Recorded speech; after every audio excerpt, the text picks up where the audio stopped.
Japa conference call today. Let us move to our next session, which is Srimad Bhagavatam class. May I know who all have joined this morning? Hare Krishna, Sundarangi Mataji, Dandavat Pranam, Srila Prabhupada ki jai, Guru Maharaj ki jai. Priti Dasi from Charlotte. Hare Krishna. Hare Krishna, Priti Mataji. Please accept my humble obeisances. All glories to Srila Prabhupada. Thank you so much, Mataji, for joining Bhakti Sanga Japa conference call. Welcome to the call. Hare Krishna. Hare Krishna.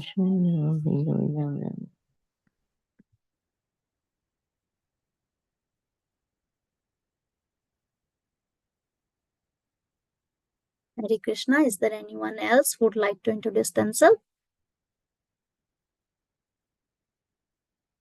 Hare Krishna, Sundarangi Mataji. Please accept my humble obeisances. This is Vinita Gandharvika Devidasi from College Station, Texas. Hare Krishna.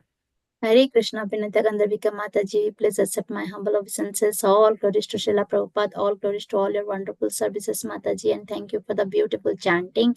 Thank you so much, Mataji, for joining Bhakti Sanga Japa conference call. Welcome to the call, Mataji. Hare Krishna. Hare Krishna, Sundarangi Mataji, Dandavat Pranam to you and all the devotees. All glories to Prabhupada, all glories to Guru Maharaj, all glories to Assembled devotee. This is Mohini Lakshmi from Detroit. Hare Krishna, Mohini Lakshmi Mataji. Please accept my humble obeisances. All glories to Srila Prabhupada. Thank you so much, Mataji, for joining the call today. Welcome to the call. Hare Krishna. Hare Krishna, Sundarangi Mataji, all glories to Srila Prabhupada and Guru Maharaj. My humble obeisances to you and all the devotees. This is Krishna Kumari Devidasi from Ranga. Hare Krishna. Hare Krishna, Krishna Kumari Mataji. Please accept my humble obeisances. All glories to Srila Prabhupada. Thank you so much, Mataji, for joining the call. Welcome to the call. Hare Krishna. Hare Krishna, Sundarangi Mataji. Dandavat Pranam. Please accept my humble obeisances. All glories to Srila Prabhupada. This is Vatna from Atlanta, Mataji. Hare Krishna. Hare Krishna, Vardhana Mataji. Please accept my humble obeisances. All glories to Srila Prabhupada. All glories to all your wonderful services, Mataji. Thank you so much, Mataji, for joining the call. Welcome to the call. Hare Krishna.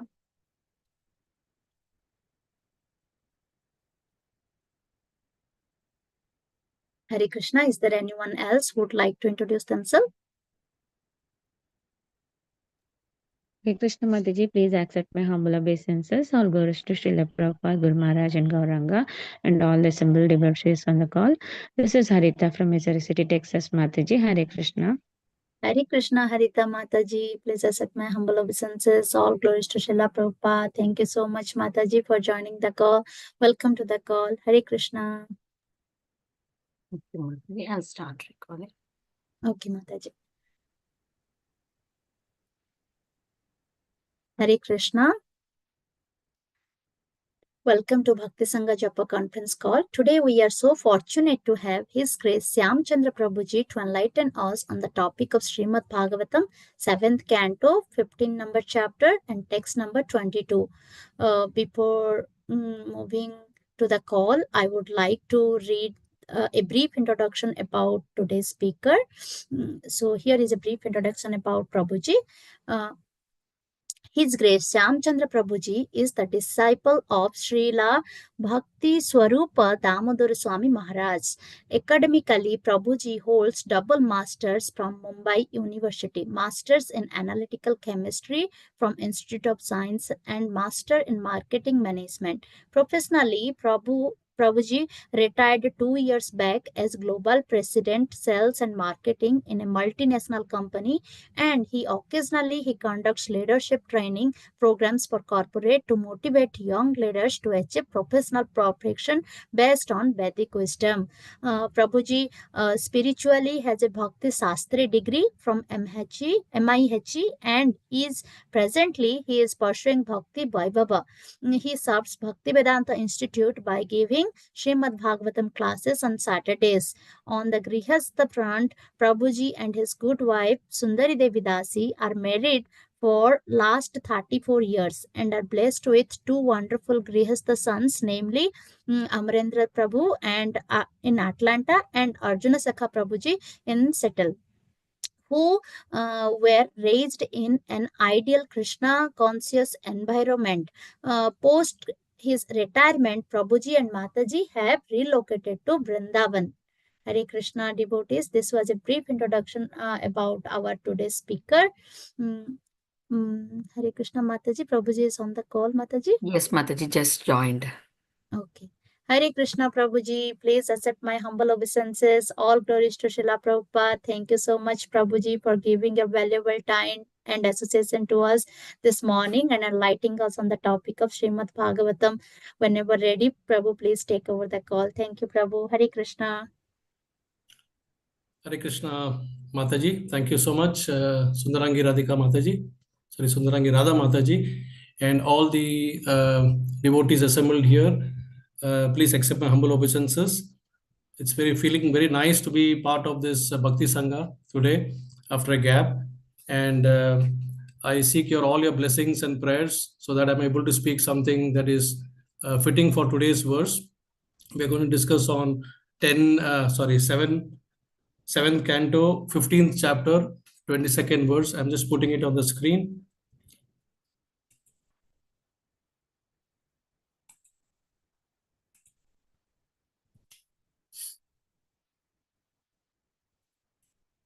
Hope the screen is visible to all. Yes, Prabhu. Yes, Prabhu. Okay.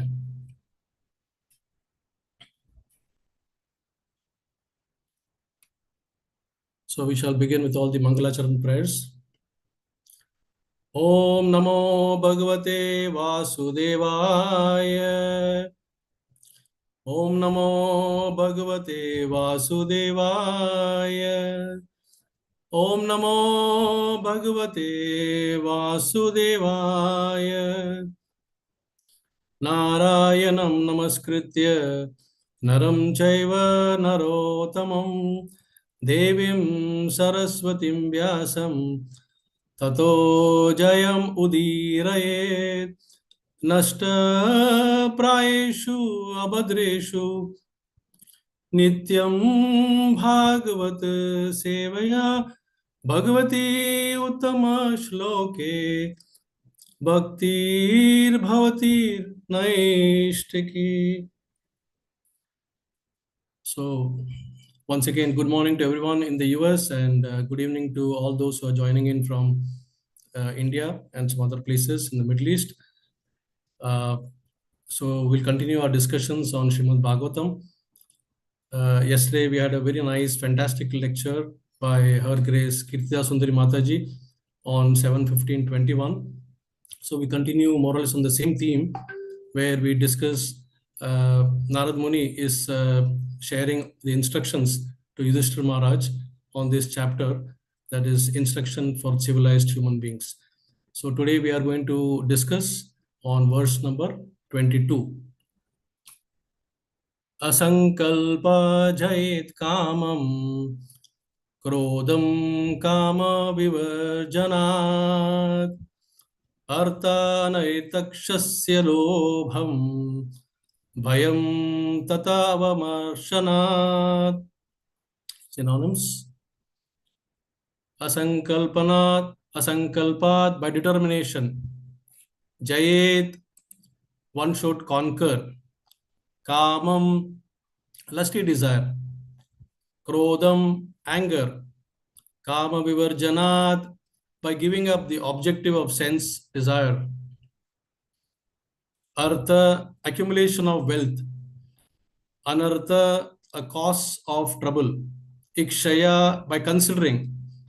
Lobam, greed. Bhayam, fear. Tattva, the truth. Avamarsanat, by considering. Translation and purport by His Divine Grace, A.C. Bhaktivedanta Swami Srila Prabhupada. Srila Prabhupada ki jai. By making plans with determination, one should give up lusty desires for sense gratification. Similarly, by giving up envy, one should conquer anger. By discussing the disadvantages of accumulating wealth, one should give up greed. And by discussing the truth, one should give up fear. Purport. Srila Vishwanath Chakravarti Thakur has suggested how one can conquer the lusty desires for sense gratification. One cannot give up thinking of women, for thinking in this way is natural. Even while walking on the street, one will see so many women. However, if one is determined not to live with a woman, even while seeing a woman, he will not become lusty. If one is determined not to have sex, he can automatically conquer the lusty desires. The example given in this regard is that even if one is hungry, if on a particular day is determined to observe fasting, he can naturally conquer the disturbances of hunger and thirst. If one is determined not to be envious of anyone, he can naturally conquer anger. Similarly, one can give up the desire to accumulate wealth simply by considering how difficult it is to protect the money in one's possession. If one keeps a large amount of cash with him, he is always anxious about keeping it properly. Thus, if one discusses the disadvantages of accumulating wealth, he can naturally give up the business without difficulty. Om Jnanatimirandasya Jnananjana Shalakaya Chakshurunmilitam Yena Tasmai Shri Guruve Namaha. Shri Chaitanya Manobhishtam Sthapitam Yena Bhutale Swayam Rupa Gadamayam Dadati Swapadantikam. Vandeham Shri Guru Shriyuta Padakamalam Shri Gurun Vaishnavamsha Shri Rupam Sagarjadam Sagana Raghunathan Vitam Tam Sajivam Sadvaitam Savadutam Parijana Sahitam Krishna Chaitanya Devam Shri Radha Krishna Padan Sahagana Lalita Shri Vishakan Vitamsha. He Krishna Karuna Sindhu Deenabandhu Jagatpate Gopesha Gopika Kanta Radha Kanta Namastude Tapta Kanchana Gaurangi Radhe Vrindavaneshwari Vrishabhanu Stute Devi Pranamami Hari Priye. Vancha kalpatarubhyascha kripa sindhuva evacha patitanam pavanebhyo vaishnavebhyo namo namaha. Namam Vishnu Padaya Krishna Prasthaya Bhutale Srimate Bhakti Vedanta Swamin iti namini. Namaste Saraswati Deve Gauravani Pracharine Nirvishesha Shunyavadi Paschasya Deshatarine.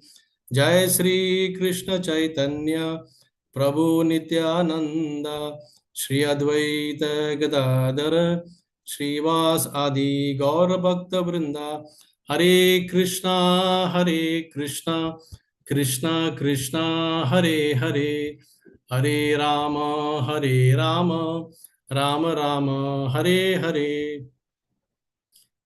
Guruve Gaurachandraya Radhikaye Tadaliye Krishnaya Krishna Bhaktaya Tadbhaktaya Namo Namaha. Mukam Karoti Vachalam Pangam Langayate Girim Yatkripa Tamaham Vande Shri Gurum Deenatarinam Paramananda Madhvam Shri Krishna Chaitanya Ishwaram. Hare Krishna again, once again to all. And it's my good fortune to be here, to be speaking on this platform of Bhakti Sanga. And I wanted to seek the prayers and blessings from all of you once again, so that I can speak something meaningful for this verse, because it carries so much of instructions that Narad Muni is giving to Yudhishthira, that even if I'm able to present, a very small drop of it, I would consider myself quite fortunate. So in that endeavor of mine, please help me pray, and that I should be able to recollect whatever I've prepared. So primarily we see that Narada's instruction is continuing now to Yudhishthira Maharaj, and this instruction is primarily for civilized human beings. Okay, when we say civilized human beings, it's primarily the people who are on the path of devotion or devotional service and devotees in general. So in that respect, he covered already the various type of brahmanas. Like he covered the brahmachari brahmanas, he covered the household or grihastha brahmanas, covered the vanaprastha brahmanas, and also the sannyasi brahmanas. So today's verse gives an instruction that how one can conquer few of the anartas that is mentioned. So if you once again, if we go back to the, let me put the verse again on the screen. One second.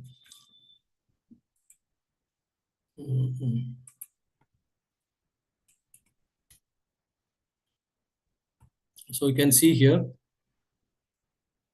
Asankalpaj jayet kamam, krodam kama vivarjanat, artan artekshaya lobam, bhayam tatva avamarshanath.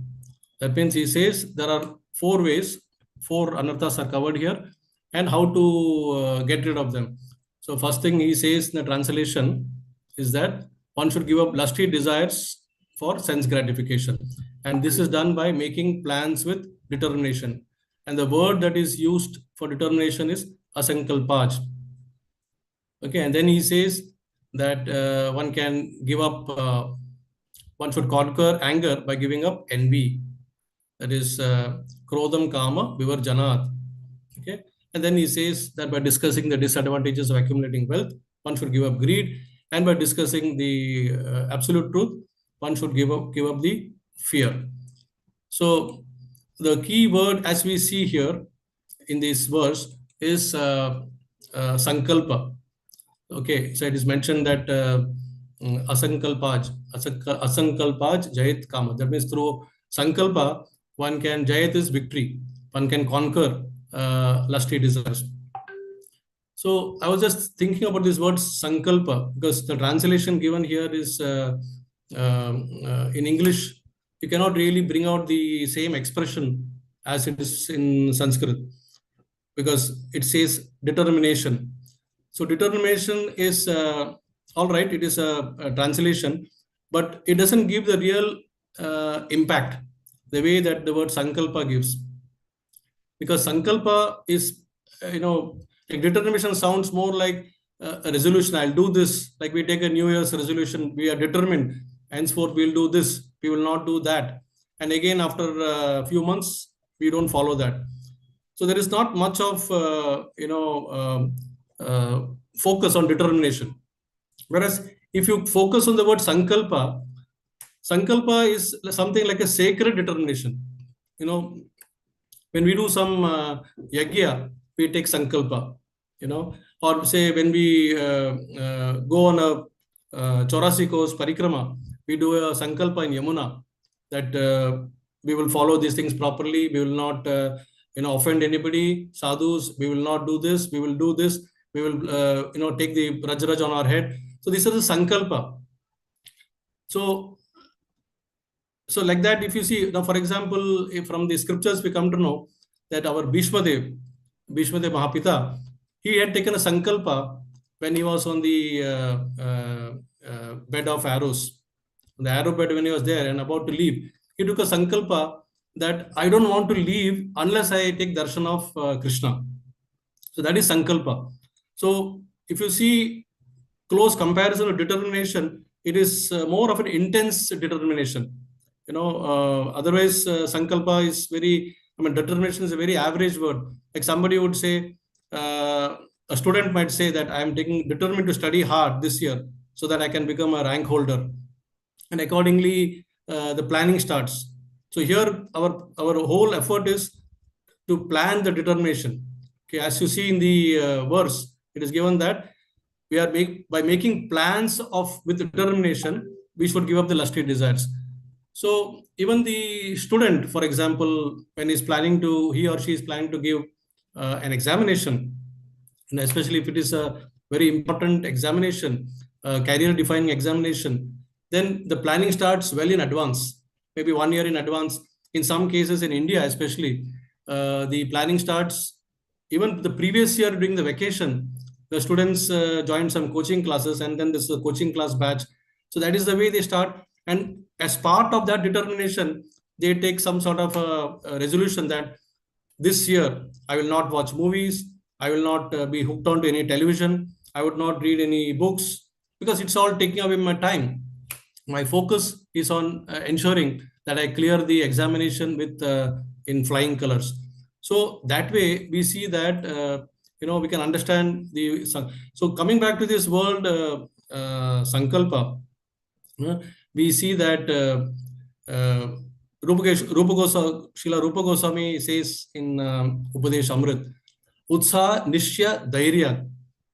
So this word in this third verse of Upadesh Amrit, Utsa Nishya Dhairya Tat Karma Pravartanat. So the Nishya is what? The Nishya is basically endeavoring your efforts with confidence. And from where does this confidence come? It comes from Sankalpa. So especially when we are on a mission to achieve some spiritual goals, we should take some Sankalpa. And then this Sankalpa will take us like a blessings. We'll get blessed, and then that's a divine intervention, and then we can move forward. Another example I can think of Sankalpa is when we take our Harinam Diksha from our spiritual master, we take a Sankalpa that we take a Sankalpa before a Guru Maharaj that we will chant daily minimum 16 rounds, without any offense. And then on Ekadashi, we will chant minimum 25 rounds without any offense. So this is Sankalpa. And then for the rest of the life, we carry forward this Sankalpa. So now we are talking of lusty desires. Moving forward, we're talking of lusty desires and how to make a determination. We will see that. So I'm now again sharing a screen. I will share a slide with a verse.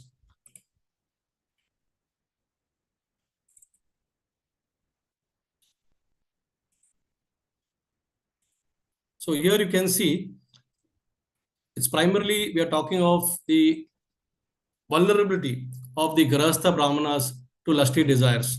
Because, of course, all, sects of people, that is, ashramas, they're all vulnerable for lusty desires. But the focus here is on Grahastha Brahmanas, because the instructions given by Narad Muni is householders on that.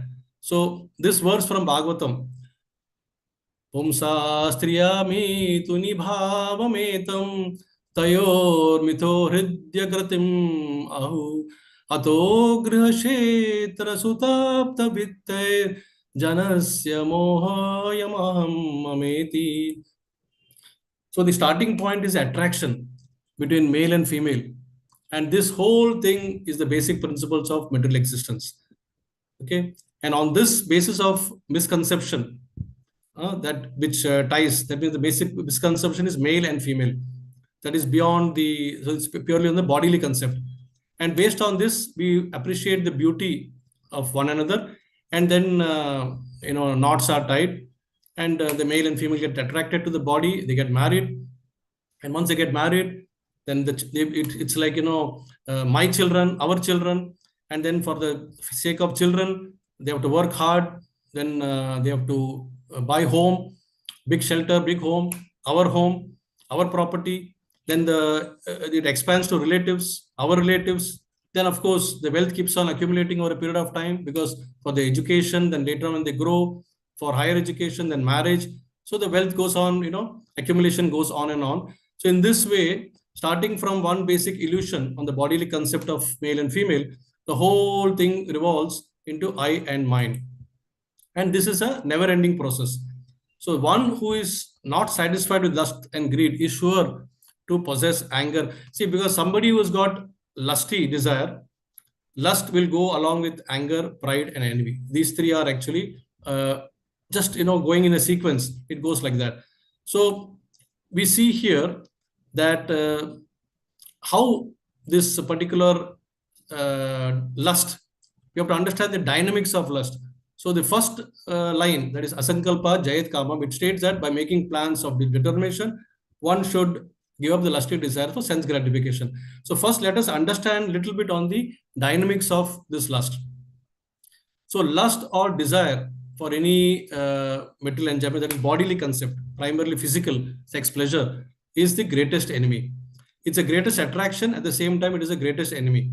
So this dynamics of lust is primarily has got 5 different components. So if you can understand this, then it will be very easy to conquer lust. The first thing is understanding the origin. From where does it originate? And what is the degree of lust? What sort of degree it has? What sort of effects this lust will produce? How to regulate this lust? And the formula for liberation from lust.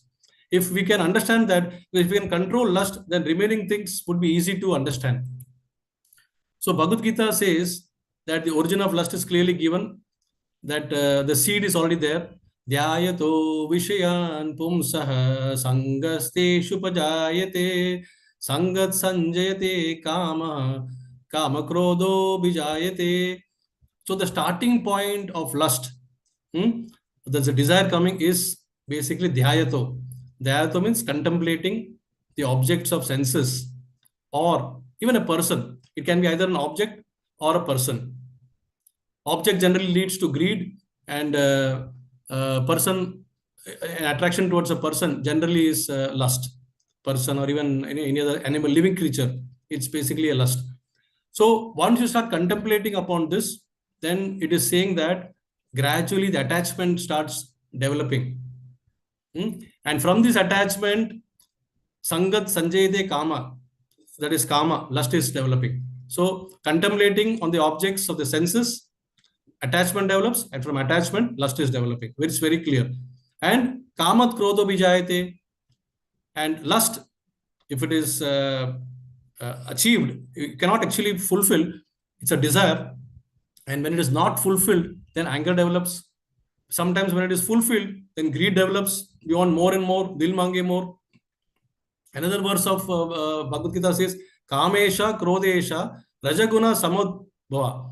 That means this lust is, Lord says to Arjuna, is born out of the contact with material mode of passion, later on transformed into wrath. And this is an all-devouring sinful enemy of this world. That's why we say it is anartha. Anything that is not desired is anartha, unwanted enemy. Unwanted guest like Atiti is okay, but unwanted enemy is not okay.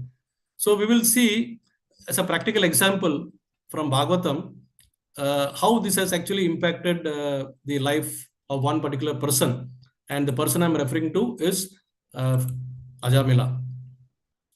So you can see here, Ajamil was a very simple Vedically qualified Brahmana, doing all his duties, Brahminical duties perfectly. There was nothing that was lacking in him as far as the Brahminical qualification is concerned. Just one day when his father told him, go to the forest and pluck some fruits and flowers for offering in the yagya, he went. And as he was collecting and he was returning, suddenly his attention, dhyayato, it fell upon one Shudra embracing a prostitute in a very compromising manner. And then he initially tried to avoid it, but later on, he hid behind the tree and he started gazing at that couple from close quarters. And then it became so much contemplation that he started developing attachment. And from that attachment, his lusty desires manifested. And then it came to such an extent that he came home and he could not stay. That scene was coming again and again in front of him. And he could not stay without that. And finally, he convinced his family member that I have to go and bring her and I will keep her as a maid servant. And later on, of course, he married her. And then I'm not going into the story right now. I'm just focusing on the point of contemplation, attachment. But the story that we'll be talking about is the story of conquering lusty desires through determination. And this is a fitting story from the story of Bilumangala Thakur. So Bilumangala Thakur was also a Brahmin from South India. And he was basically, a bit lusty by nature. And he was attracted towards one prostitute by the name Chintamani. And he used to secretly get attracted to her, meet her. And one fine day, he could not resist the temptation. And that day, he was performing the Shraddha ceremony of his father. So soon, he was actually hoping and praying when the ceremony will get over fast. Because he wanted to, because while performing the ceremony also, in his mind, Chintamani, the Chinta of Chintamani was going on. And then, as soon as the Shraddha ceremony got over, he just ran, he made a dash to meet her. And unfortunately for him, that day, it was heavy, it was a monsoon period and it was raining cats and dogs. But he weathered all storm. He went to the nearby pond or whatever, because she was staying on the other side. So he had to actually cross it. And he was looking for a boat, and there was no boatman available because it was very bad weather. But he did not care. He just dived into the water and he started swimming. And when it became too tough for him, he was looking for some support. So look at the attachment and lust that he has developed towards Chintamani. And he could not get anything to really hold on. And finally, it was a corpse, a dead body that was floating. And he said, whatever it takes, I will catch hold of that and I'll swim that side. So he caught hold of the corpse and he swam on the other side and he ran towards the house of Chintamani. And then as he reached there or house, he found that this house was locked, or she was inside, but the door was closed. And he knocked and she was not opening because it was thundering, lightning, and obviously she didn't want to take any chance. She didn't open. So he braved all that and he climbed over by holding a so-called rope. And actually it was not a rope, it was a snake. He held that snake thinking it's a rope and he climbed on the rooftop. So look at the power of that lust. He just cannot control. It has gone beyond control. And we are talking of conquering it. Now he is actually fully into it. And then as he reached the roof, he could see Chintamani down because there was a glass. Some of the tiles are actually made of glass in the small homes. He broke one of the glasses on the top and he jumped inside. And looking at that plight, he's completely drenched and all that. Chintamani was actually very, very upset. She said, what sort of person you are? You are so lusty. Can you not control your lusty feelings? You have on the occasion of your daddy's father's Shraddha ceremony, you have come here, and that also in this condition. If you had put this much of effort to see the Lord, probably you could have got the vision of the Lord. And saying that, she asked him to go to Vrindavan. She said, please get out and go to Vrindavan now. So he took her instructions quite seriously. And then he said, okay, I'll go to Vrindavan and let me search my Lord. Now, as he was going to Vrindavan, bad habits die hard. So he saw one Brahmana and his wife going, and again his attention, Dhyayato Vishayam Pumsa, again his attention fell upon that Brahmana's wife. She was beautiful, so his attention fell on that. And he started chasing her. And as he started chasing her, the Brahmana realized that, he's doing. So he asked him, why are you chasing? Are you interested in my wife? So he said, yes. I want to just, embrace her. She's so beautiful. So then this Brahmana told his wife, he made a secret plan. He said, okay, you dress up nicely and you make yourself ready and available to embrace this Bilamanga Thakur, this Brahmana. So his wife was astonished. How come as an husband you gave me this instruction? But as a chaste wife, she said, I'll follow your instructions, but I'll stay within my limits. And then she was beautifully dressed with a nice flower and all that. And as she appeared before Bilamanga Thakur, the instructions of Chintamani came before him. And it haunted him so much that now he decided, this is the end. I'm not going to go after any lusty desires anymore. I'm not going to chase it anymore. So he asked that lady, can you do me a small favor? Can you give me your hairpin? So she was thinking, why is he asking this? And eventually he She gave him that hairpin, and he took the hairpin and he said, the culprit is my eyes. If I didn't have the eyes, I would not be seeing all these beautiful women, and then I would not be getting attracted. So saying that, he pierced his eyes and he gouged it out, and that's how he became blind. But he took that sankalpa and determination that I must do this, otherwise I cannot control my lust. So based on that, he completely transformed himself, and from there he completely became a full-fledged bhakta, devotee of the Lord. And as you can see in the picture here, he's singing some bhajan, and he doesn't know that the Lord is sitting there, but he's singing glories of the Lord, and the Lord is sitting and enjoying and relishing, because his consciousness has now changed. It is becoming pure and pure and pure, and the Lord is appreciating that. And not only that, he went on to compose this beautiful book called as Krishna Karnamrita. This book forms the basis for all the Gaudiya Vaishnavas, because he was one of the first person who actually appreciated Srimati Radharani's supreme position in the Madhurya Leela pastimes. Till that time, in Gaudiya Vaishnavas, nobody had actually really described it that length.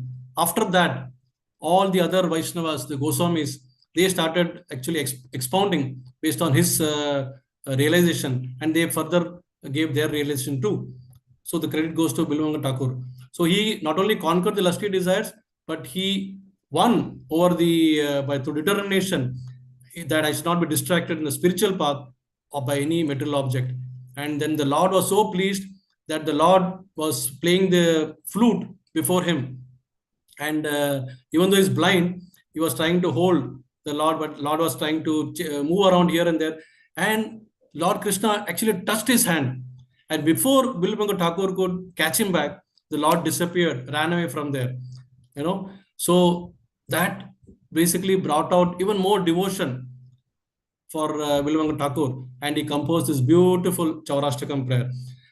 Vraje prasidam navnita choram gopanganam chadukulla choram aneka janmarjita papa choram chauragraganyam purusham namami. I offer pranam to that foremost of the thieves. So he basically called him as a thief. You have ran away from here.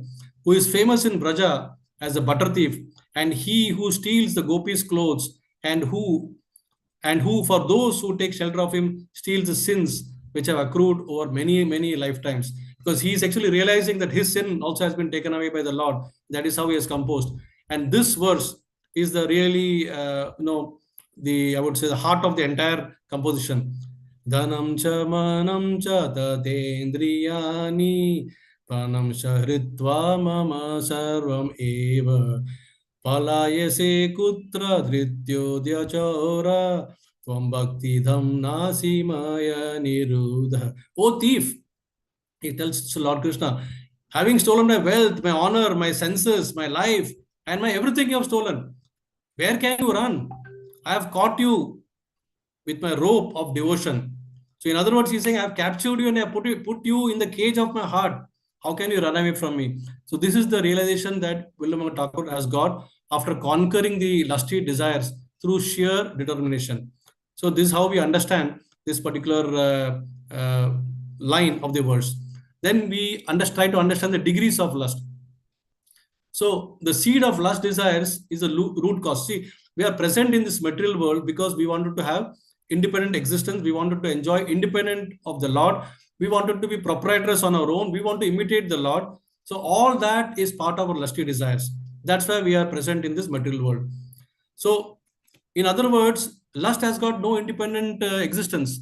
It is like our curd or yogurt has got no independent existence. It is a milk that gets transformed into, cuddled into yogurt or curd. So similarly, it is the perverted reflection of love of the spiritual world that gets transformed into lust in this material world. And His Holiness Indradumna Maharaj once said, lust is something that you wish to take conditionally. That means lust is something you always want to take. And love is something that you wish to give unconditionally. If you have a lot of love within you, like all the pure devotees, acharyas, the Rasik Sant in Braj, They just want to give unconditionally. They are not bothered about what will be, whether they'll get any benefit or not. No, they just want to give. That is love. So the degree of lust actually spans from material lust to spiritual lust. So material lust, we have understood what it is. Spiritual lust is something that is actually love, or in a pure form, it is prema. So this is beautifully explained in this verse in Chaitanya Charitamrita in Adi Leela 4.165. Atmendriya priti vancha tari bholakam Krishnendriya priti cha dhare premanam. So Atmendriya priti cha, that means if we try to satisfy our own senses, we are selfish. That is basically lust. And when we try to satisfy the senses of the Lord, Krishnendriya priti cha, that is prem, that is selfless nature. So the desire to satisfy one's own senses is kama. The desire to satisfy the sense of Krishna is prema. So the 6 anartas, kama, krodha, lobha, moha, mat, matsarya. These are all actually falling in place. So now we'll see what are the 6 major effects of lust. We'll go quickly because it is quite elaborate, but I'll just try to cover as much as possible. So the first thing is, if a person has got lust inside, he will be very unhappy. Unhappiness is a symptom of lust. This verse from Bhagavatam, I'm not going into that. I'll just read the English translation in the interest of time. One who is content and satisfied serving the Supreme Personal of Godhead enjoys the transcendental happiness without endeavoring for his livelihood.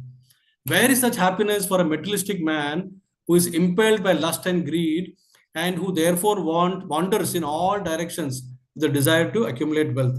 So this is a very profound statement given here in the 7th canto. In fact, in the same chapter, this is by Narada Muni. He says this. So therefore, a person who is materialistic man, that means a lusty man who's after full, he keeps on in the desert, there's a mirage and you think you go for, will be water there, there'll be water there. You keep on going, it is never ending. And that's how the lust desire transform into the desire to accumulate wealth. The second point or major effect of lust is you suffer huge losses. The losses can be in all respects, gross and subtle also. This is a famous verse again from Bhagavad Gita 2.63.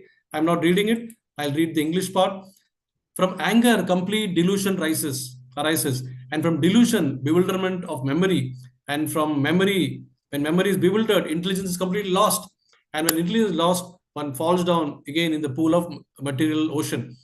Pranashyati. Buddhi nashat pranashyati. That means it's completely destroyed. So we say vinasha kala viprita buddhi. That is actually coming from this only. So all that cause is basically from lust. In a very systematic way, it pulls you down in this material pool. The third major effect of lust is it's a major gateway. It's an open gateway to hell. As lust, anger, and greed, every sane man should give up these, for they lead to the degradation of the soul. And the fourth one is you get actually contrary results. You aim for something, but you get opposite results. And in this human form of life, men and women unite for sensual pleasure of sex. But by actual experience, we observe that none of them are happy. Therefore, seeing the contrary results, I have stopped taking part in materialistic activities. Who is saying this? This is the Avadut Brahmana whom Prahlad Maharaj met. In the 13th chapter, we have read this. He has met and then he's trying to fight. It's a fat Brahmana just lying like a python. And at the same time, he's very intelligent. He understands everything. He's a complete jnani also. So he gives his experience. Everything is contrary. Everything is opposite that is happening. What we plan and what is coming out result is all opposite. Lusty person, the fifth major effect. Lusty person is always disturbed. There is no two doubts about that. Now here in the same chapter which we are reading now, 35th verse, it is Narada Muni says, when this will come later. Now today we are on the 21st verse, 22nd verse. So here it says, when one's consciousness is free from material lusty desires, it becomes calm and peaceful in all activities. So this is the opposite. If there is no lusty desires, then one person is very, very calm and peaceful. And one is eternally blissful also. So once situated on that platform, one does not return to materialistic activities. So the opposite of that, if one is lusty, he will never be calm. He will be never be peaceful. and he will never be having any happiness. He will never be having bliss. So all that put together, he will be very much disturbed. Then the sixth major effect is lust leads to ignorance. So this is also very famous verse from Bhagavad Gita, where it says that those whose intelligence have been stolen by material desires, that means lust, they surrender unto demigods and follow the particular rules and regulations to worship according to their own natures. So ignorance, avidya, means that which will take you away from Krishna, that which will take you away from the reality. You will always stay in the in the illusory, that is Mahamaya. And for that to achieve, thinking that this is a reality, we worship the demigods, and they will keep on avoiding you the fruits. So that is basically coming out from lust. Now we will see the regulations of lust, how the lust, because lust is there, we all agree, but for grahasthas, there is a concession. Srila Prabhupada says in 7.12.11, purport, grahasthas should indulge in sex life only in accordance with the order of Guru. Guru Vrittir Vikalpena, that means instruction. So Guru has to be consulted in every stage. A grahastha who is having a Guru, he has to consult Guru also, even for planning his family. So once the Guru approves it, then if he goes, that becomes a regulation act. So it is basically as per Vedic instructions is following. Because Krishna says in Bhagavad Gita, what is this? Dharma aviruddho bhuteshu kamosmi bharata rishabha. So this is basically, he says, I am kama, kamasmi, that is I am kama, sex life, which is not contrary to religious principles. That is dharma aviruddho.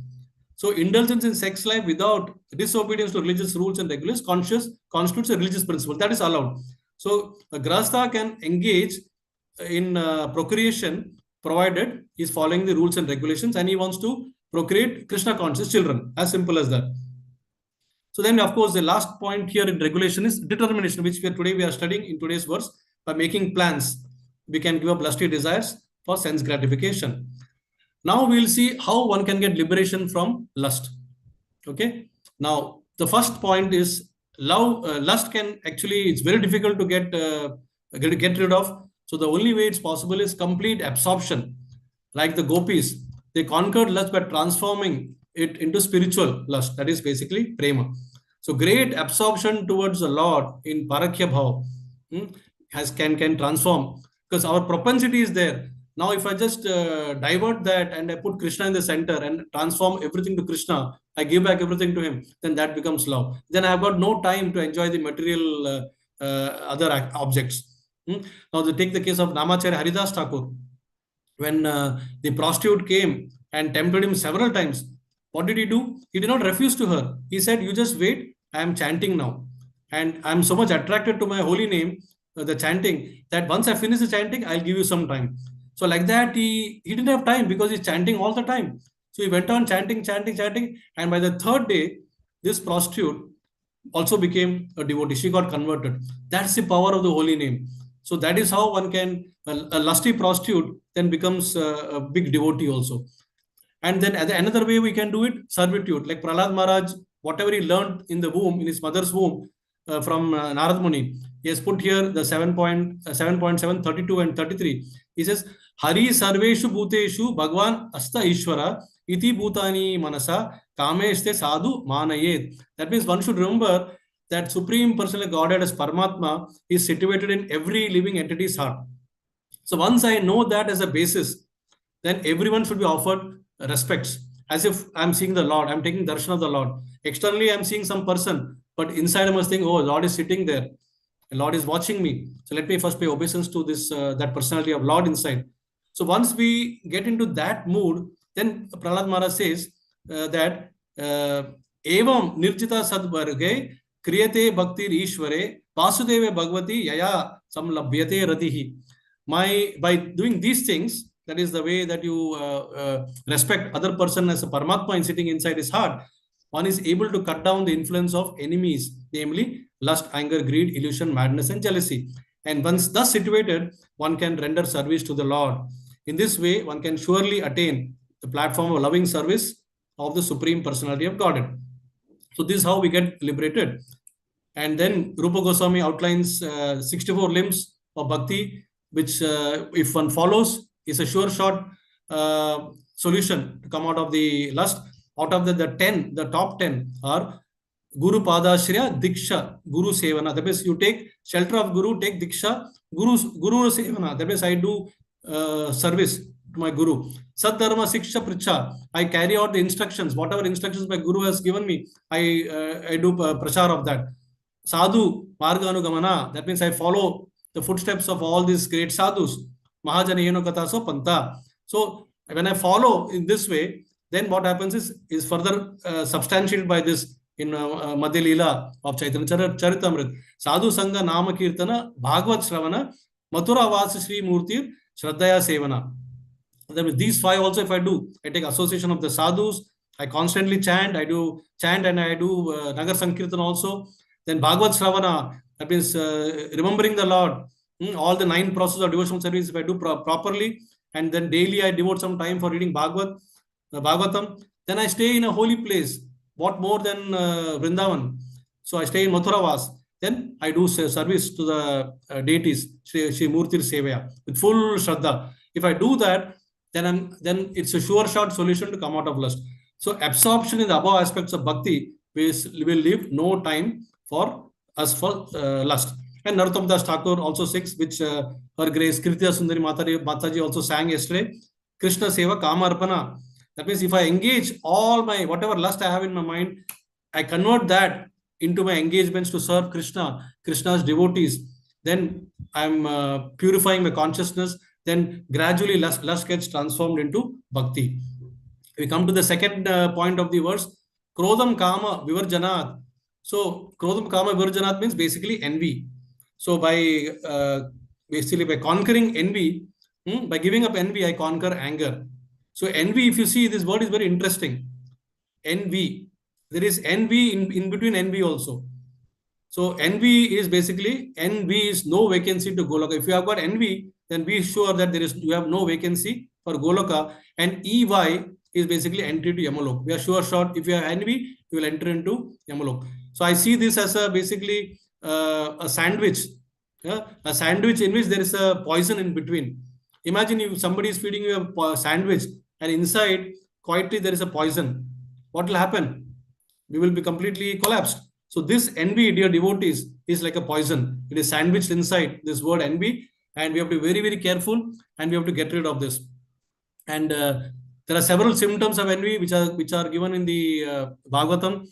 In 2.1.2 purport, Prabhupada beautifully explains this word. He says in Graha-medhi, the word medhi is actually envy or jealousy. Graha-medhis, being interested in family affairs only, are certainly envious of others. Therefore, one Graha-medhi is not on good terms. Therefore, Graha-medhi is not on good terms with another Graha-medhi. And in an extended form, this goes to community, society, nation, and therefore, even in the neighboring countries. So everybody is jealous of each other because we have got that the Medhi concept is there. I, mine, my society, my country, the entire thing revolves around Janasya Moham Aham Mamati. So therefore in Kali Yuga, all householders are jealous of each other. This is all Prabhupada is putting in the purport. And they are blind to the knowledge of ultimate truth. And in 2.1.3, Shukadev Goswami is saying, the lifetime of such an envious householder is passed at the night, either in sleeping or in sex indulgence. This is a proper symptom of a person who is envious. And in the daytime, he is trying to make money and trying to maintain family members.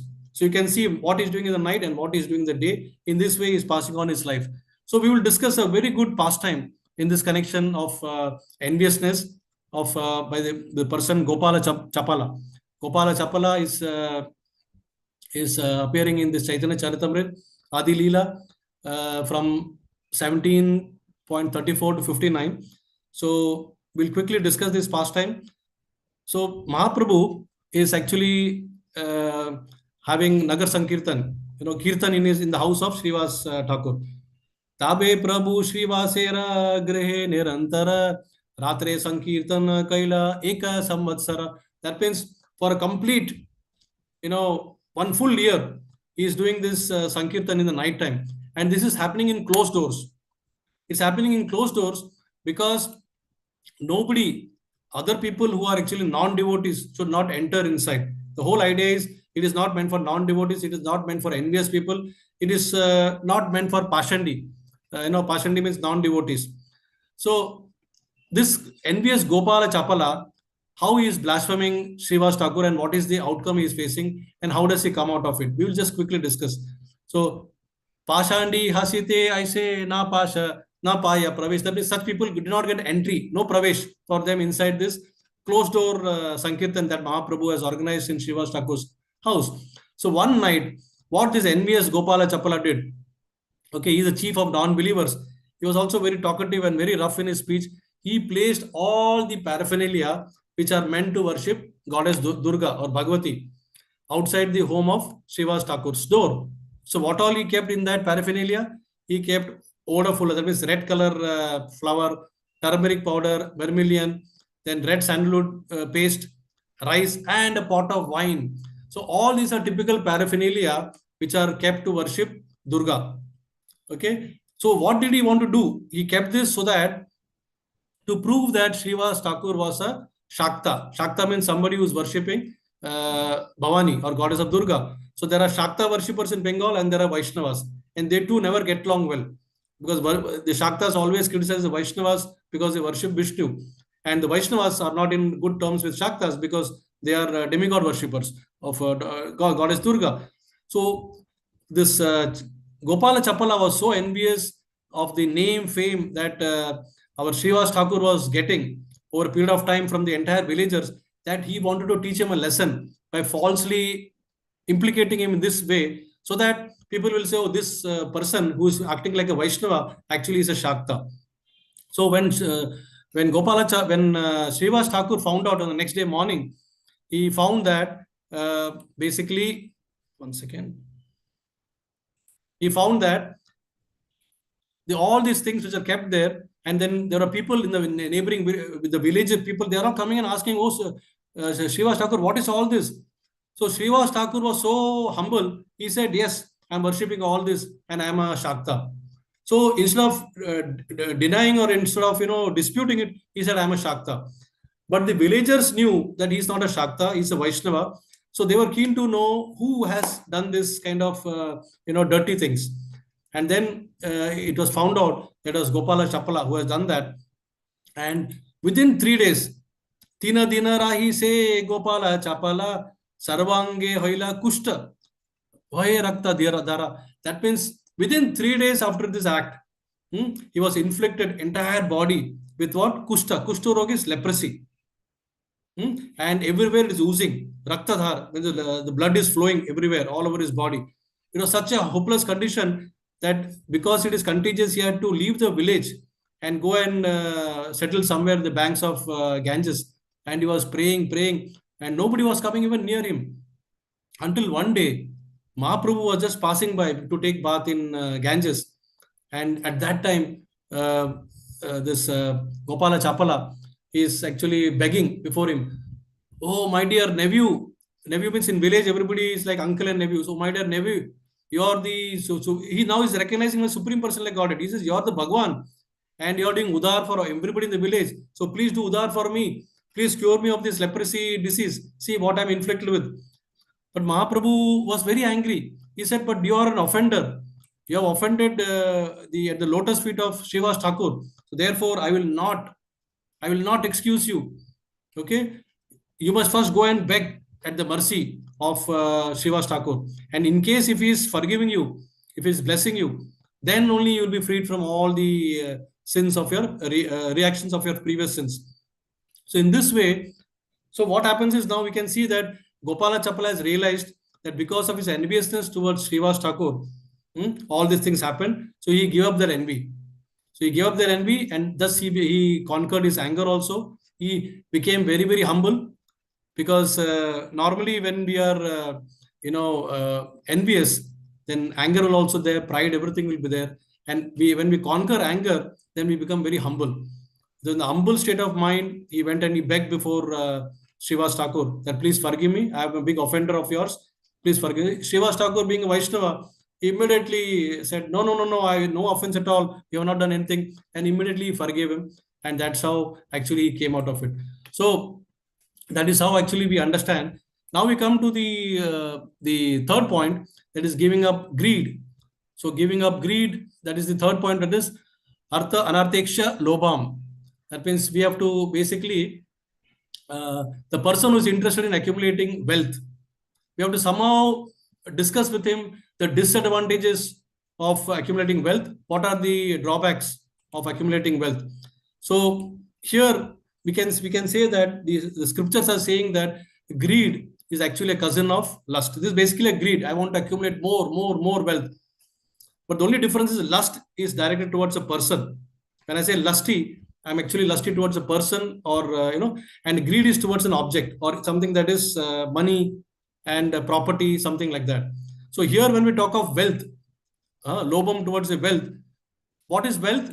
We know that wealth is nothing but Sri Lakshmi Devi.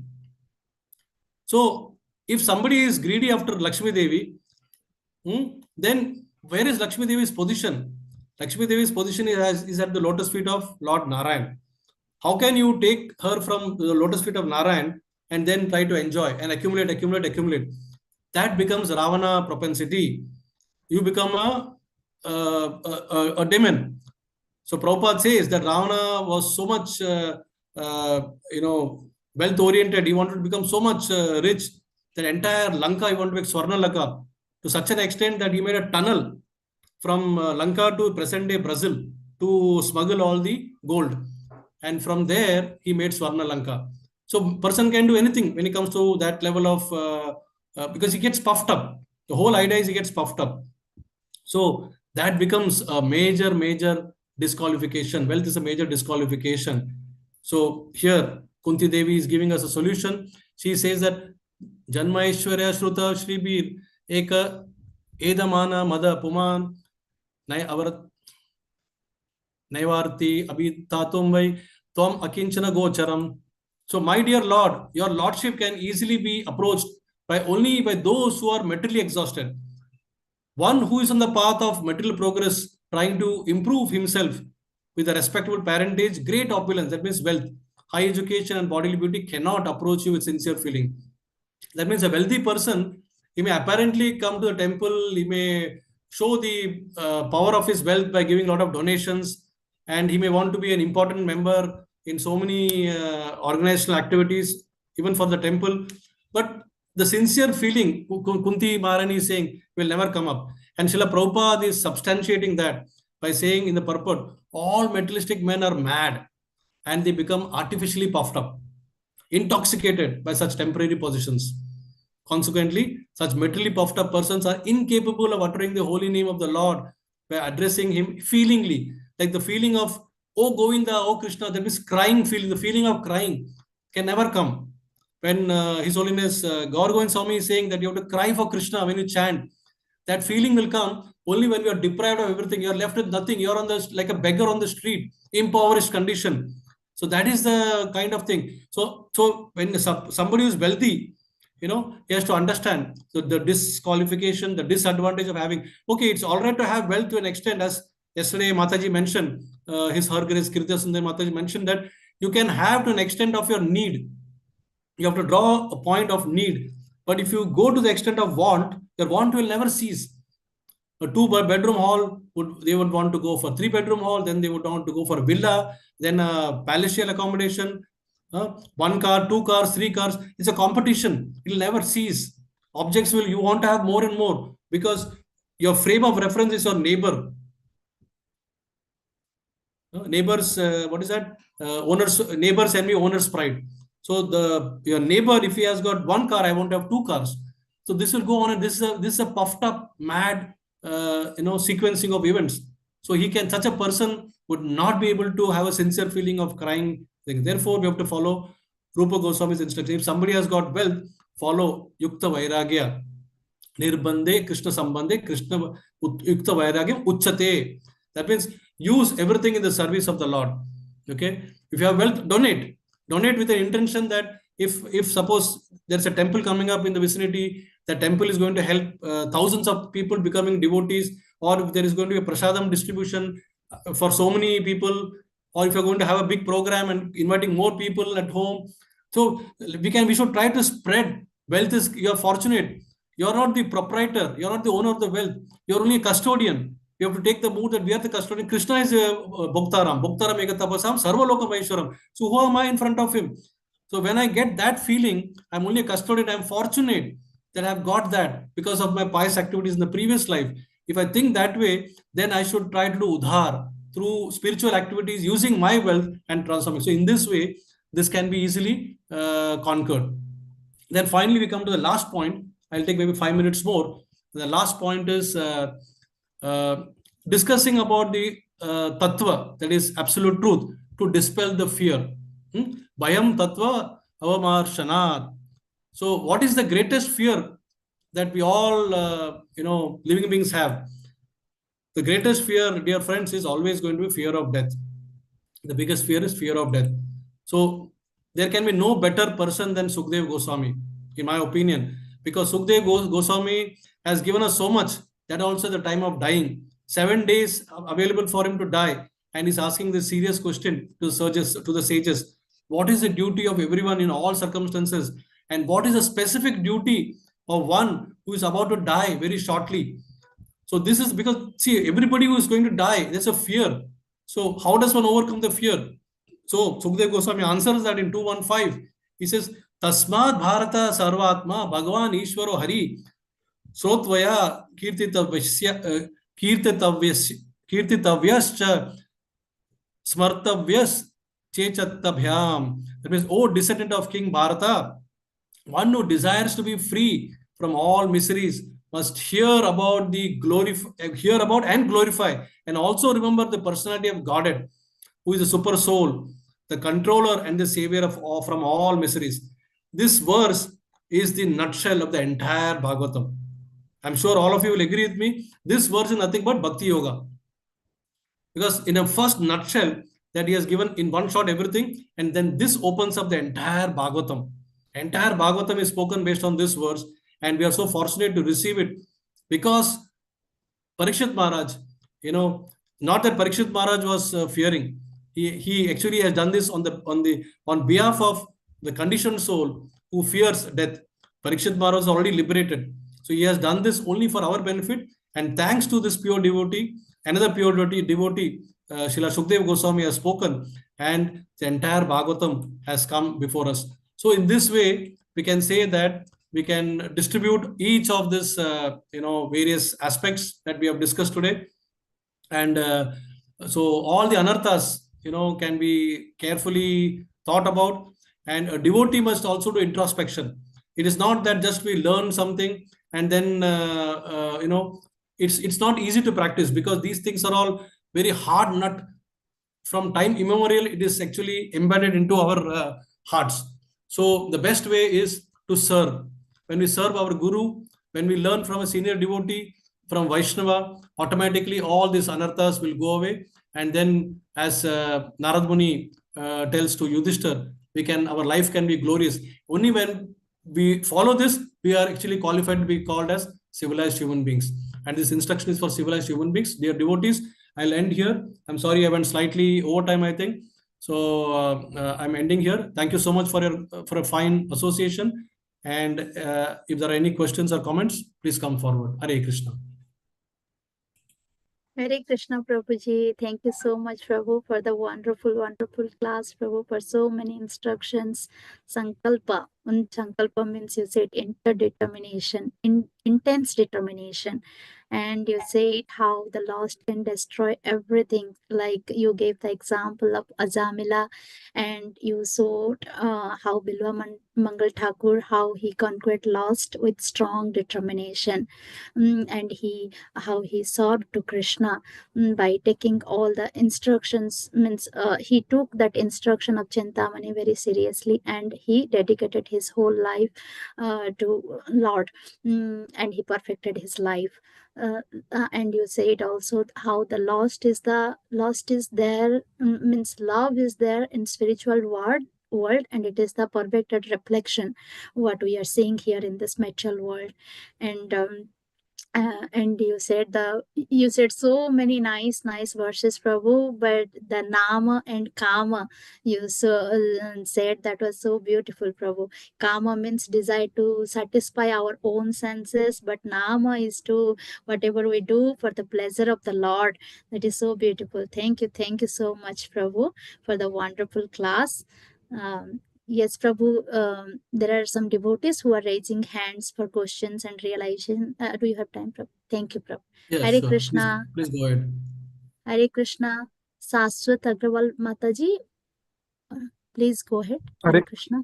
Sorry, Prabhu, please Hare go Krishna, ahead. Hare Krishna. Hare Krishna, Prabhu. Hare Krishna, Prabhuji, Dandavat Pranam. Dandavat Pranam. Prabhuji, my question is, Prabhuji, all the time we hear that we have to simply chant and hear, but where have to keep our mind, like it always flows, Prabhuji, I cannot focus my mind.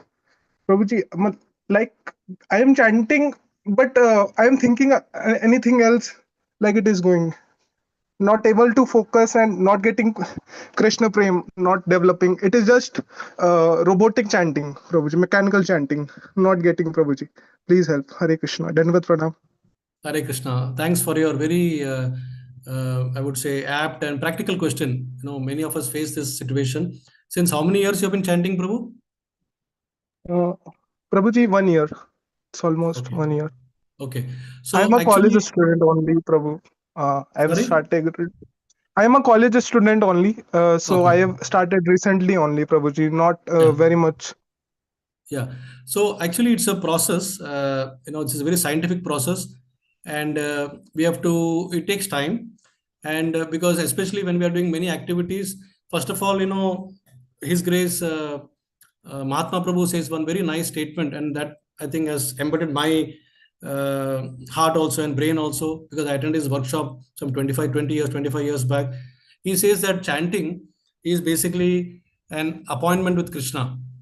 Now, if you imagine that you have gone to any corporate, you're in the college now, tomorrow when you go for an interview and there is somebody sitting on the other side, he's interviewing you, where will your attention be? Your attention will be focused on him because he has given you the appointment and he's about to give you the appointment letter too. Okay, so you will be focused on what he's asking and have to reply appropriately. At that time, you will not think of looking at your mobile or thinking of, doing some other activity, isn't it? So similarly, His Grace Mahatma Prabhu says that chanting is like an appointment with Krishna. The moment you sit for chanting, you must think Krishna is sitting in front of you. You're not able to see him, but he is seeing you. And you're chanting to please him. Just by taking his name, he's getting pleased. And then from our side, so we are pleasing him. From our side, we should also think that I have taken an appointment. Now I have to also ensure that I'm conducting myself properly. So gradually, when you think in that way and start chanting, then automatically a stage comes when you will start chanting in a way that your inner feelings will tell you that I need to chant more, I need to chant more, I need to chant properly. These feelings will come because you want to chant so that it's like a medicine. There are so many things coming and then you feel this is a medicine. So till such time, it will be mechanical. So you overcome this mechanical stage by thinking that I'm sitting in front of Krishna and I'm chanting, it's an appointment and I cannot, disappoint him. Because imagine Krishna, who is, the managing director of the entire universe, not even of the company. And he's sitting in front of me and I'm looking here, I'm looking there, I'm talking to everybody, I'm looking at my mobile phone. If we chant in that way, the taste will never come. Okay. So when we say that chant and hear, it actually means it actually covers all these things. Okay. And in the initial stage, it will help to chant loudly also. As one advances, you can chant softly, then also further advance, you can chant in the mind also. But one should not try to imitate looking at some other devotee that he's chanting so many rounds, so let me also do fast. Chant slowly also okay. Even if one round takes 7 minutes, okay. Chant systematically. Get up early in the morning. The best time to chant is in the morning when there is a Brahma Muhurta and the mode of goodness is prevailing, less distraction, your mind will be focused automatically. So when you take all these factors, automatically your chanting quality will improve, Prabhu. And then you will see that your taste will come for chanting. And then you don't want to be disturbed by somebody. Now you are actually volunteering to get disturbed. I'm not saying you means not you. I mean, generally it happens like that. We volunteer ourselves to get disturbed because we are not realizing the importance of what it's an appointment with Krishna. So if you realize that every day morning I'm sitting at 4:30 and Krishna is sitting in front of me, this next 1.5 hours I'm going to give it to him. And after that, I do my activities. Then you will see that your concentration, your focus will improve, Prabhu. This is what actually, after I learned from Mahatma Prabhu, at least I'm trying to practice it wherever possible, Prabhu. So maybe it helps you also. Hare Krishna. Ji, thank you, Prabhuji. Hare Krishna. Hare Krishna, Sasad Prabhu. Thank you, Hare Krishna, Prabhuji, for explaining it so nicely. Hare Krishna, Priti Vilasani Mataji. Would you like to go ahead, Mataji? Hare Krishna. Hare Krishna, Prabhu. Thank you so much.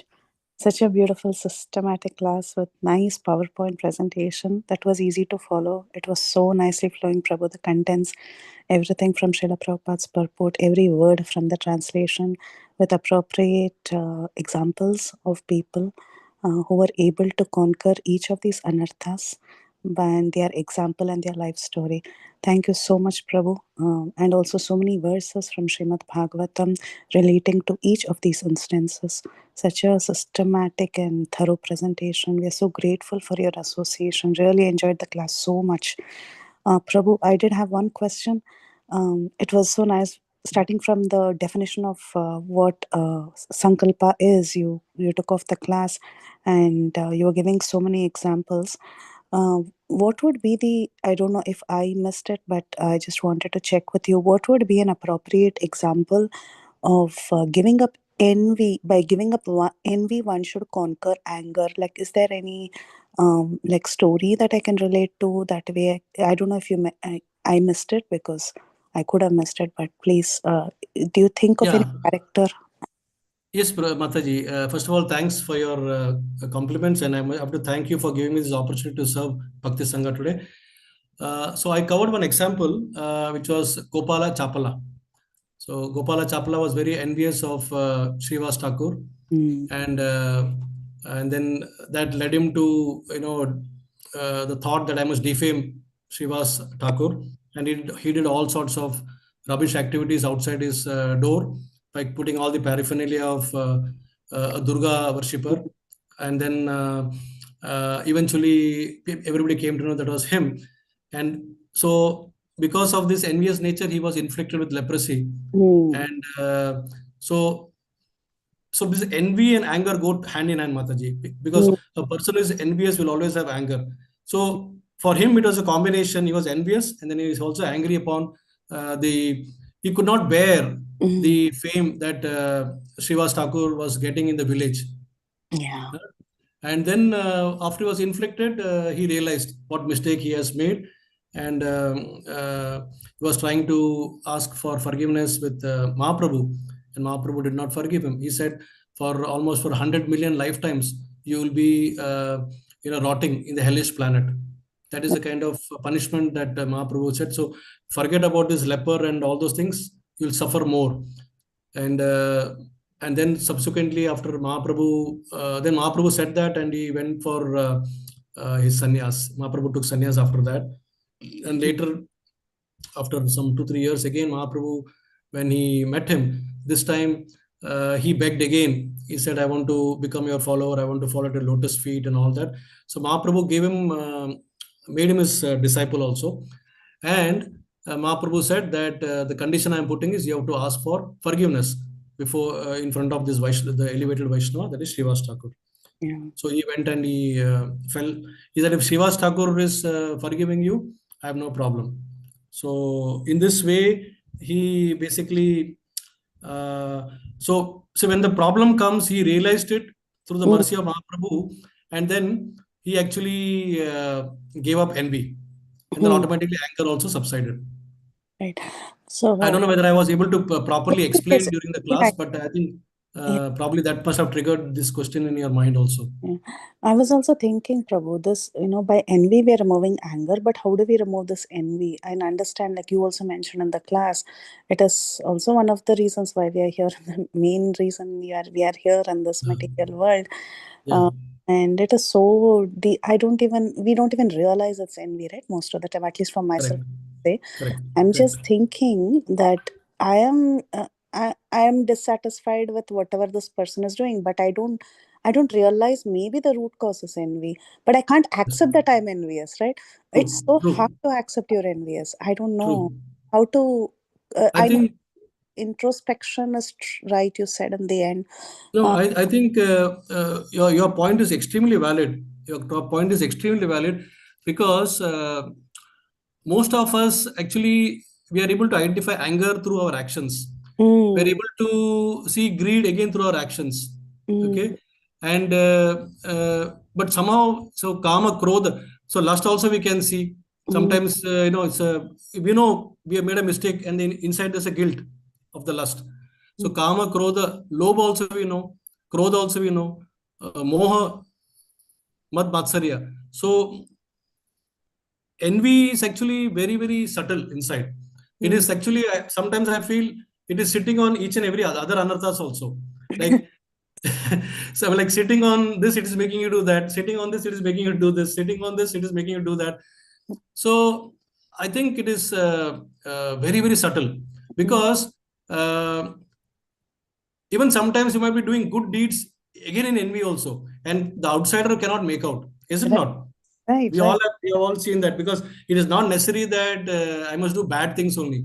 I will do because I've been told to do that by my guru, but I'm envious of that my god brother and god sister still. Right. But at the same time, I think when we somehow practice voluntarily, humility. This is what I've learned from my guru. I always, the first thing I got attracted to Srila Bhakti Swarup Damasai Maharaj was his humility. And after that, I realized that what I am lacking. And so I said, this one quality, if I can get humility, so without focusing on something else, if I just focus on humility, then remaining things are also automatically, at least being revealed inside. Correct. The first thing is if I don't even know I have it, then it's a big problem. Correct. Yeah. Yeah. I was just thinking about this point that you mentioned, humility. That is so true.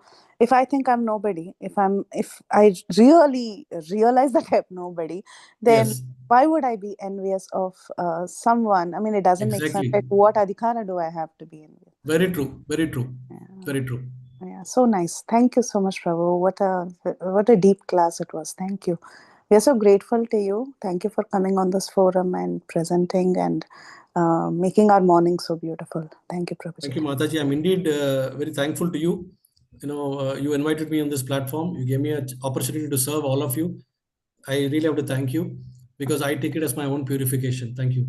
Thank you, Prabhu. It's also the other volunteers like Vinita Gandarvika Mataji was very eager to get you on board this time. So we are also grateful to the entire coordinators for accommodating this. Thank you so much, Prabhuji. We are grateful to you also. Hare Krishna. Hare Krishna, Mataji. Hare Krishna, Mataji. Thank you. Hare Krishna, Prabhu. Thank you, Prabhu. Chintamani Sakhi Mataji, would you like to go ahead? Hare Krishna. Hare Krishna, Prabhuji. Dandavat Pranam. Hare Krishna, Dandavat Pranam, Mataji. You gave such a wonderful lecture. I'm really, I liked it so much. Mataji sent me the link today and I logged on Chintamani and Mataji you really Thane? brought out the relation. Yes. Oh, Hari Jai, Hari. It was a very, very nice lecture, Prabhu. Thank you so much for it, to bring out these relationships between lust, anger, envy, which is always, after us. Thank you so much. I really enjoyed the lecture. Thank you so much, Prabhuji. Thank you, Mataji, for your wonderful association. I look forward to meeting you day after tomorrow. Yes, please. Please come. Hare Krishna. Thank you. Thank you, Prabhu. Hare Krishna, Vinita Gandarvika Mataji, would you like to go ahead, Mataji? Hare Krishna. Hare Krishna, Prabhuji. Thank you so much for such a beautiful class. Very grateful to you. Very simple to understand, Prabhuji, and how to conquer these lust, greed, and anger. So beautifully explained, and major effects of lust, all that you were explaining, how we will be unhappy and everything. Like, we can see that. We can see in that situation when we are actually in that trouble of facing lust or facing anger, we can really, figure out that situations in our life and how it really troubled us. Thank you so much, Prabhuji. Very grateful to you. I liked all the stories that you have covered. These stories made us nicely understand exactly how these problems are going to trouble us and what is the solution at the end of the day. Thank you so much. Very grateful to you. Hare Krishna. Yeah, I have to also thank His Grace Gaurang Darshan Prabhu, because had it not been for his Bhagavad Subodhini, then I would not be enriched with whatever I have presented today. So I have big thanks to him. Well, yes, Prabhu, we all read Gaurang Darshan Prabhuji's book. Hare Krishna. Hare Krishna Mataji. Thank you, Prabhuji. Hare Yes, Krishna. Prabhuji. And you gave the right medicine also. You showed us the roots and causes and what are their nature, and gave the medicine also. Krishna Seva Kamarpita. So you said if we engage ourselves in the service of Krishna, then everything, these anarthas can destroy and serve under a guru. At the last, at the end, how you showed us what is the most what is the fear. Actually, the greatest fear is the fear of death, and how Parikshit Maharaj, he asked the question to Sukadev Goswami, and how Sukadev Goswami explained so nicely. Thank you so much, Prabhuji, for the wonderful class. I cannot see any more hand raised, Prabhu, so Okay. with your We'll permission, end. can we end the call here? Yeah, sure, Hare Mataji. Krishna. Thank you so much. I wanted to thank each and every one of you for giving me a wonderful association, and because your association probably helped me to speak something. So Granthra Srimad Bhagavatam ki Hare Krishna, jai. Prabhu. Thank you Padit so Pavan much, Srila Prabhu, for Prabhupada such ki an jai. enlightening Padit class. Pavan Srila Gurudev ki jai. Jai. Jai. Bhakti Thank Sanga Gaura Bhakta Vrinda ki jai. Thank you, Prabhuji. Dear Jai. Thank devotees, you, let's Prabhuji. pay our obeisances to Prabhuji and all the Vacha devotees. kalpatarubhyasya kripa sindhubhyev namaskanam pavanebhyo vaishnavebhyo namo namaha. Namo Namo Shatakoti Panchakoti Vaishnaveshya Vaishnava Vrinda Srila ki Prabhupada jai, ki Srila jai. Prabhupada ki jai, Jai. Srimad Bhagavatam ki jai, Jai. His Grace Shyam Chandra Prabhuji ki jai. Ki jai, jai. Hare Krishna. Nityananda. Nityananda. Hare Krishna. Thank you. Hare Krishna. Thank you, dear devotees. We'll meet again tomorrow. Hare Krishna. Closing the call. God